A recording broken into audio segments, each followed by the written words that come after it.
नमस्ते दोस्तों, आपका बहुत बहुत स्वागत है हमारे YouTube चैनल फ्री यूट्यूबर। यदि आप नए हैं तो हमारे YouTube चैनल को जल्दी से जल्दी सब्सक्राइब कर दीजिए। ऐसी इंटरेस्टिंग वीडियो आपके लिए लेकर आए हैं। आज हम सुकरात, महान दार्शनिक सुकरात के बारे में। उम्मीद है आप लोगों को ये वीडियो पसंद आएगी। वीडियो को पूरा देखिए और फिर विचार करके लाइक और शेयर जरूर करिए दोस्तों।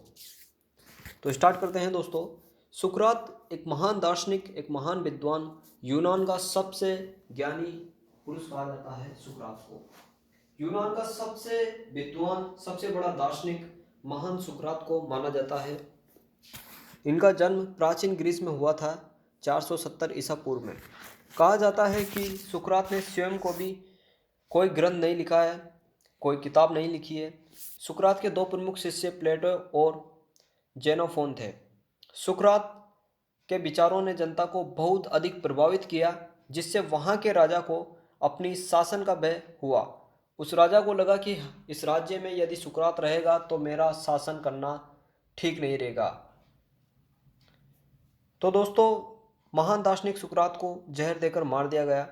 और सबसे महत्वपूर्ण बात यह है दोस्तों कि सुकरात अपनी हत्या की जानकारी पहले से थी। सुकरात को पता था कि ये राजा मुझे मरवा देगा, क्योंकि सुकरात बहुत महान दार्शनिक था और अपने विचार से वो लोगों को अपनी ओर आकर्षित करता था। नए नए विचार, नए नए तर्कपूर्ण विचारों से वो जनता को अपनी ओर आकर्षित करता था। तो वहाँ के राजा ने उनको जहर जहर से मारने की सोचा और उनको जहर का प्याला दिया गया। सुकरात ने हंसते हंसते जहर का प्याला पी लिया। लेकिन ऐसा कहा जाता है कि उनके जो शिष्य थे, उनके लोगों ने उनसे कहा कि सुकरात तुम यहाँ से भाग जाओ, हम तुम्हारी मदद करेंगे।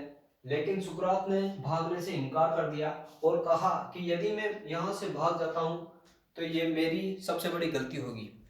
लेकिन सुकरात ने ऐसा नहीं किया और उन्होंने हंसते हंसते जहर का प्याला पी लिया। फिर भी उन्होंने भागने की जगह वहीं पर रहते हुए खुशी खुशी जहर का प्याला पी लिया। और एक महत्वपूर्ण बात यह है दोस्तों कि इतने बड़े दार्शनिक होने के बाद भी, यूनान के इतने बड़े विद्वान होने पर भी सुकरात ने कभी भी अपने ज्ञान पर घमंड नहीं किया। उन्होंने बस इतना ही कहा कि मैं केवल इतना जानता हूँ कि मैं कुछ नहीं जानता।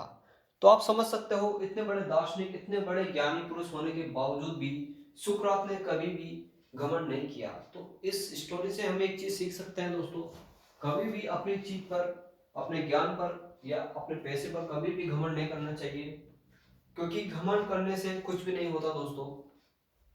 चाहे वो पैसा हो, रुपया हो, नेम फेम हो, कुछ भी हो दोस्तों, कभी भी इंसान को घमंड नहीं करना चाहिए। ये बात, ये स्टोरी हमें सीख देती है कि सुकरात जैसे महान विचारक, महान ज्ञानी ने कभी भी अपने ज्ञान पर घमंड नहीं किया और ना ही उन्होंने कभी भागने की सोची।